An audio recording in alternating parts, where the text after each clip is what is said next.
Good morning everyone.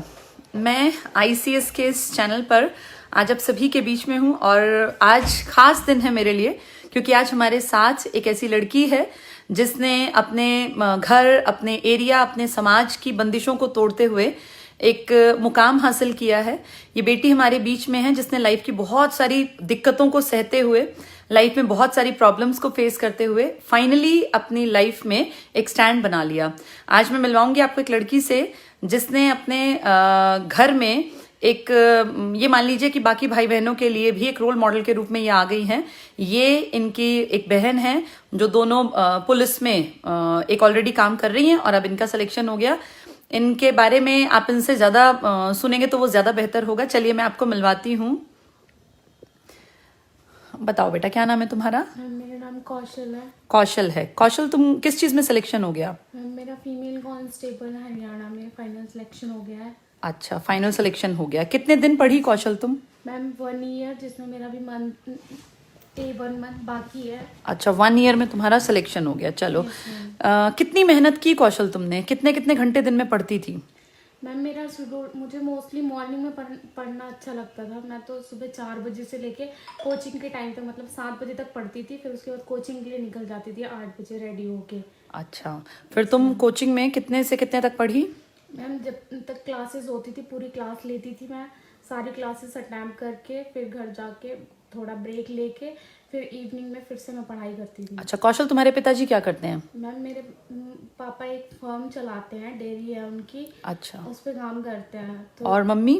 दोनों ma'am, mummy. अच्छा, mummy papa दोनों डेयरी से जो है घर चला रहे हैं। Yes ma'am. अच्छा, तुम घर में सबसे बड़ी हो? मैम मेरे से बड़ा मेरा भाई है, फिर बहनों में तो मैं सबसे बड़ी हूँ। अच्छा, तुमने पढ़ाई लिखाई में क्या किया कौशल? मैम मैंने पहले 12th के बाद फिर मैंने जेबीटी की। जेबीटी के बाद फिर मैंने टीचिंग करने के बाद फिर आईसीएस में एडमिशन लिया। अच्छा, तो तुमने टीचिंग से अपनी ये स्ट्रीम कैसे बदली? अब तुम पुलिस में कैसे आ गई? टीचिंग में स्कोप था कि हाँ हो जाएगा? मैम टीचिंग में स्कोप था, हो जाएगा, पर मैं आईसीएस में जब एडमिशन लेने आई ना, तो लेने तो मैं इसका ही आई थी आईसीएस में कि मेरा हरियाणा पुलिस में ही हो। मेरा ड्रीम ही एक ड्रेस का ही था। अच्छा। कि लड़कियों के लिए इससे अच्छी कोई जॉब नहीं हो सकती, ताकि कोई बोलने से पहले 10 बार सोचे। बिल्कुल बिल्कुल, लड़कियों में अपने आप ही एक लगता है कि हम पावरफुल बन गए हैं जैसे ही हम वर्दी पहन लेते हैं। बिल्कुल ठीक। मेरे अंदर यही था शुरू से ही। पर आप आईसीएस में आके सब ये बोलते थे कि सारे फॉर्म भरो, ये भरो। सबसे ज्यादा मैं आईसीएस की बातों को ज्यादा फॉलो करती थी। अच्छा। मैम की, सर की। बबीता मैम मेरी फेवरेट रही है। उनकी सारी क्लासेस अटेम्प्ट करना, यहाँ तक कि ओल्ड की खत्म होने के बाद जनरल में भी चली जाती थी। वो तो इतनी फेवरेट थी मेरी। अच्छा। तुम्हारा फेवरेट सब्जेक्ट क्या था? मैम हिस्ट्री मेरा फेवरेट है। और मेरी जो फ्रेंड थी ना, वो कहती थी कि इसको तो बुक बंद करके भी रट गई है पूरी। बहुत अच्छी बात है। मैथ्स में कितनी प्रैक्टिस की? मैम मैथ्स में मैं न्यू और ओल्ड जर्नल को तब तक करती थी जब तक सॉल्व नहीं हो जाते थे, मेरे को आ नहीं जाते थे, तब तक मैं प्रैक्टिस करती थी। क्योंकि परिमल सर और आप बबीता मैम का दोनों का ये कहना है कि जब तक वो चीज़ें तुम्हारे बिहेव में ना उतर जाए ना, तब तक उसको करते रहो। बहुत बढ़िया। अच्छा, जो ये तुम सफल हुई हो आज, एक एग्जाम्पल सेट हो गया तुम्हारे आसपास की लड़कियों के लिए भी, तुम्हारे परिवार के लिए भी। इसमें सबसे बड़ा योगदान घर परिवार में किसने, मतलब घर वालों ने कितना साथ दिया पढ़ने में? सबसे ज़्यादा मम्मी पापा दोनों ने तो बहुत ही स्ट्रगल किया है मुझे यहाँ तक पहुँचाने में, लेकिन इससे ज़्यादा कहीं ना कहीं मेरे भाई का सबसे ज़्यादा हाथ है। क्योंकि अगर अब वो नहीं होता ना, तो शायद मेरी 10th में पढ़ाई छूट जाती। अच्छा, 10th के बाद तुम पढ़ाई छोड़ने के विचार में आ गई थी क्या? मैं विचार में नहीं आई थी, पर फैमिली वाले घर के बड़े बुजुर्ग कहने लगे कि पढ़कर करना क्या है, वही झाड़ू पोछा लगाना है। फिर उसके बाद भाई ने मेरे से कहा कि मैं तुझे कुछ नहीं कर, मतलब मैं तेरा और ज़्यादा सपोर्ट नहीं कर सकता, बस तेरा 12th में एडमिशन करा सकता हूँ, जिसमें ना तुझे कोचिंग मिलेगी ना कुछ मिलेगी, इसी में तुझे करना है सब कुछ। अच्छा, भाई ने सपोर्ट किया? Yes ma'am. मतलब भाई अगर सपोर्ट ना करता तो शायद 10th के बाद ही घर वाले तो भाई ना पढ़ा पाते उतना। यस मैम, और शायद मेरे से आगे जो लड़कियां वो भी ना पढ़ पाती। बिल्कुल, कोई भी लड़की ना एक अपना एग्जाम्पल सेट कर देती है। तो तुम्हारी सफलता में भाई ने एक बहुत बड़ा डिसीजन लिया तुम्हें पढ़ाने का। फिर तुम आईसीएस कैसे आई? मैम आईसीएस के लिए मेरे किसी फ्रेंड ने नाम बताया था बस आईसीएस का। उसके बाद मैंने इसको गूगल पे एड्रेस सर्च किया, नंबर सर्च किया, उसके थ्रू मैं आईसीएस तक पहुंची। अच्छा, कितने दिन पढ़ने के लिए आई थी? क्या विचार करके तुम आई थी कि नौकरी मिल जाएगी? मैं आईसीएस में मेरा एग्जाम होने वाला था, 1 मंथ के लिए एडमिशन लिया था। फिर अच्छा, सिर्फ 1 महीने पढ़ने के लिए आई थी? Yes ma'am. आईसीएस में आके फिर ऐसा लगा कि 1 ईयर गए, फिर मैंने एडमिशन ले लिया।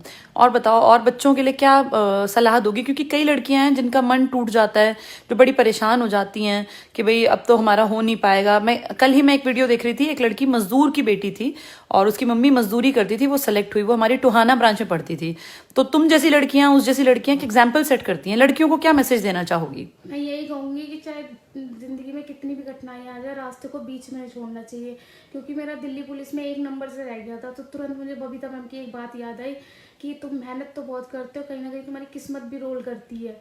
1 नंबर से रहना ये किस्मत के ऊपर भी डिपेंड करता है। फिर फाइनली यही हुआ कि जिस दिन दिल्ली पुलिस का रिजल्ट आया, उसी दिन मेरा हरियाणा पुलिस का फाइनल रिजल्ट आया। वाह भाई, बहुत बढ़िया। तो दोनों चीजों में तुम्हारा वो 1 नंबर जो था उससे तुम पीछे नहीं हटी और तुम फाइनली मेहनत करते करते यहाँ तक पहुंच गई। वो जॉब भी मिल गई अब तक। चलो बहुत बढ़िया। तो अब तुम्हारे सिलेक्शन हो गए दोनों चीजों में? Yes ma'am. चलो, बहुत खुशी की बात है।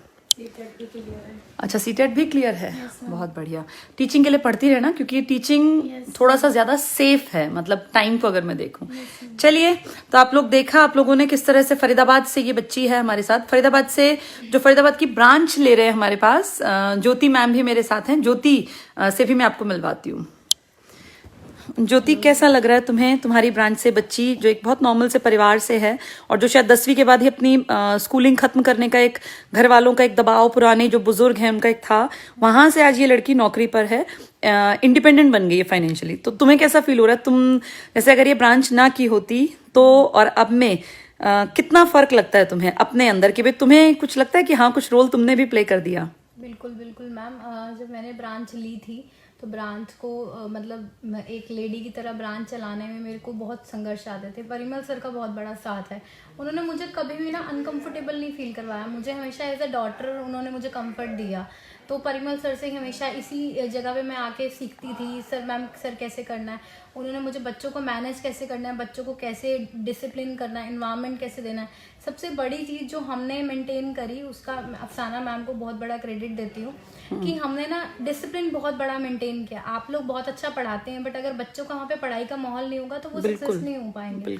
और कौशल को मैंने खुद अपने सामने, मतलब मेरे हाथ का किया हुआ दाखिला है जब हमने ब्रांच की थी थोड़ा टाइम बाद, और फिर उसके बाद इनको खुद मैंने बहुत सिंसियरिटी के साथ पढ़ते हुए देखा। इनको मैंने कभी भी ऐसे फालतू मस्ती करते हुए देखा। ये आई, पढ़ाई करी इन्होंने, उसके बाद ये घर, और फिर घर से फिर यहाँ, मतलब एक बहुत सिंसियर डेडिकेशन जो 1 साल इन्होंने दिया ना, वो पूरा मेरी आंखों के सामने मैंने देखा है। जब कोरोना के टाइम पे सेंटर बंद हुआ, ये ही पहली स्टूडेंट थी जो हमारे पास आई कि मैम जल्दी से सेंटर खुलवाओ, हमें बहुत रिक्वायरमेंट है, क्योंकि हमें पढ़ना ही है। तो ये वो बच्चे होते हैं जो पढ़ना चाहते हैं। और एक ब्रांच ओनर की, एज अ ब्रांच ओनर, मेरे को बहुत बड़ा अच्छा इनिशिएटिव लगता है। परिमल सर के साथ जुड़ने का सबसे बड़ा रीज़न ये है, परिमल सर एक बहुत बड़े इनिशिएटिव के ऊपर हैं कि गवर्नमेंट इरेडिकेशन ऑफ अनएम्प्लॉयमेंट। हर घर में अगर एक गवर्नमेंट जॉब लग जाती है ना, तो उस घर की पूरी फाइनेंशियल कंडीशन बदल जाती है, पीढ़ियां बदल जाती हैं। तो परिमल सर, बबीता मैम जो एक इनिशिएटिव लेके आप चल रहे हो, उसकी वजह, उसके साथ हूँ मैं, जिसकी वजह से मतलब मुझे लगा कि मुझे फरीदाबाद में ये ब्रांच ओपन करनी चाहिए। हमने की, और जब ये बच्चे सक्सेसफुल हो रहे हैं ना मैम, हम भी थोड़ा टाइम पहले भी हम आए थे, ये मेरी सबसे बड़ी सक्सेस है। मेरे पास कितने एडमिशन है वो मेरे लिए मैटर नहीं करता। सबसे बड़ा मेरा सक्सेस है। और ये लड़कियां हैं, दूसरी बार लड़की आई है, बहुत अच्छी बात है। अब इसके पूरे घर में इसकी जो वैल्यू है, इसकी मतलब एक लड़की ने ना पूरी सोसाइटी की सोच बदल दी, एंड दैट इज वंडरफुल। मुझे लगता है उससे बड़ी कोई बात नहीं हो सकती, उससे अच्छी कोई बात नहीं हो सकती, क्योंकि ये लड़कियां बढ़ेंगी तभी तो हमारा देश बढ़ेगा। और आपका मैम ऑब्वियसली बहुत बड़ा रोल है। आपको बहुत लोग अपना इंस्पिरेशन मानते हैं, मैं खुद आपको अपना इंस्पिरेशन मानती हूँ। Thank you. जिस तरीके से आप काम करती हैं, ये मेरे लिए भी प्राउड की बात है। तो देखिए, हम लोग आज बैठे हुए हैं और वुमेन एम्पावरमेंट का इससे बढ़िया मैं क्या एग्जाम्पल दूं, जब बेटी, अच्छा ब्रांच मैनेजर अफसाना मैम को भी मिलवा देती हूँ। देखिए, ये हमारे बीच हैं अफसाना जी। अफसाना जी, ज्योति मैम जो कि ओनर हैं फरीदाबाद ब्रांच की, वो कह रही हैं आपका बहुत बड़ा योगदान है। तो बच्चों को आप जो अच्छा माहौल देती हैं, थोड़ी स्ट्रिक्ट तो बनना पड़ता है, लेकिन बहुत अच्छी बात है।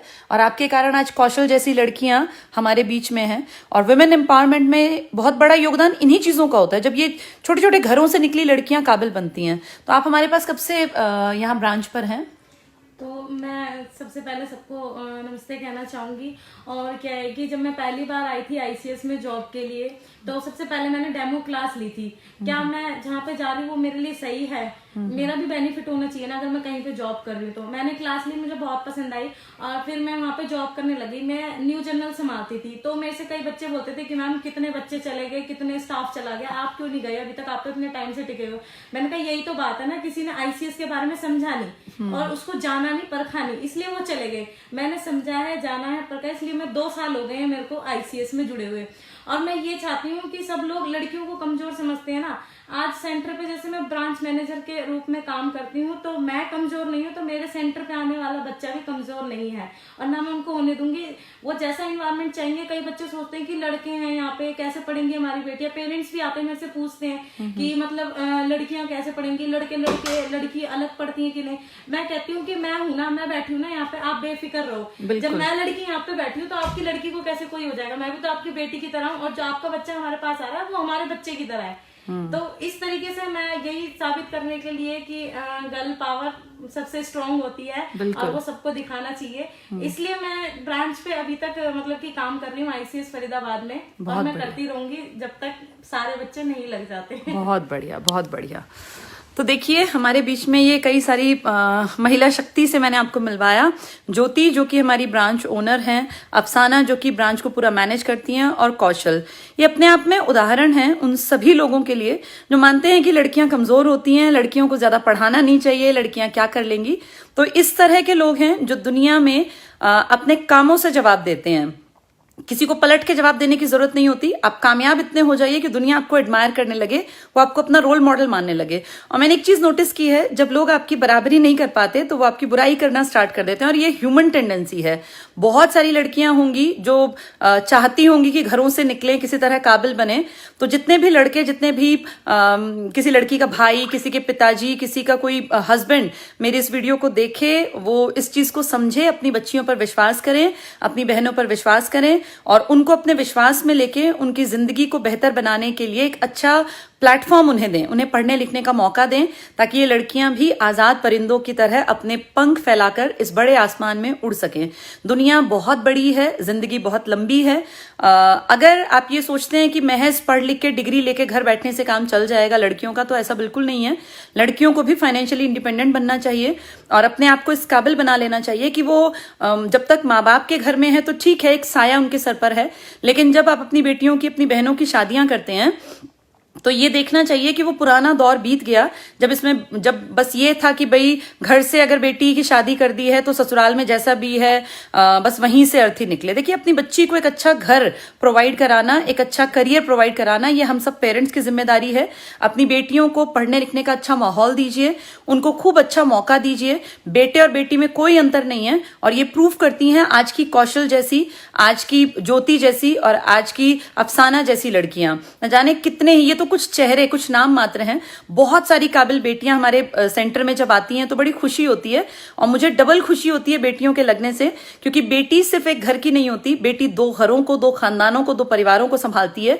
और अगर एक बेटी अपनी जिंदगी को बेहतर बना लेती है तो आने वाली पीढ़ियों की जिंदगी भी सुधर सकती है, संवर सकती है। तो हमेशा पॉजिटिव रहिए, खुश रहिए और कोशिश कीजिए आपके आसपास का माहौल हमेशा पॉजिटिव बना रहे। बेटियों को, बेटों को, सबको पढ़ने का मौका दीजिए। पढ़ लिख के अपने बिहेवियर को सबसे पहले बदलिए, क्योंकि जब तक आपका व्यवहार नहीं बदलेगा तब तक बात नहीं बनेगी। नौकरियां आती जाती रहती हैं, एग्जाम्स आते जाते रहते हैं। अपने आप को पॉजिटिव अगर आप रखेंगे तो कभी हो सकता है, जैसा अभी कौशल ने बताया कि 1 मार्क से वो रह गई थी, तो उसने क्या याद किया कि नहीं, 1 मार्क से रहने में कोई दिक्कत नहीं है, हो सकता है इस बार किस्मत ने मेरा साथ नहीं दिया, मैं मेहनत करती जाऊंगी, किस्मत कभी ना कभी मेरा साथ जरूर देगी। और आज इसीलिए कौशल हमारे बीच में है, क्योंकि इसकी मेहनत और किस्मत दोनों ने रंग दिखाया और ये सेलेक्ट हो गई। तो बहुत बहुत शुक्रिया जितने लोगों ने हमें सुना, हमें देखा। आप सभी लोगों का प्यार, आप सभी लोगों का साथ बना रहे, इसी दुआ के साथ इस वीडियो का एंड करती हूं। सभी लोग पढ़ते रहिए, खुश रहिए, आबाद रहिए, पॉजिटिव रहिए। नेगेटिव लोगों से बचिए जो आपकी जिंदगी में सिर्फ और सिर्फ कमियां ढूंढते हैं और आपको भी ये दिखाते हैं कि आप कमजोर हैं। उन लोगों से कन्नी काट लीजिए। जो लोग आपके अंदर कॉन्फिडेंस भरते हैं, जो लोग आपको आगे बढ़ने की राह दिखाते हैं, और जो लोग आपका कंपटीशन आपसे ही करवाने की बात करते हैं कि किसी और को कॉम्पिटिटर मत मानिए, अपना कंपटीशन अपने आप से कीजिए। जहां आप आज हैं आपको कल उससे आगे बढ़ना है। जो इंसान अपने आप से कंपटीशन करते हैं वो हमेशा सक्सेसफुल होते हैं। कभी किसी सक्सेसफुल आदमी की बुराई करके मैंने आज तक किसी को कामयाब बनते नहीं देखा।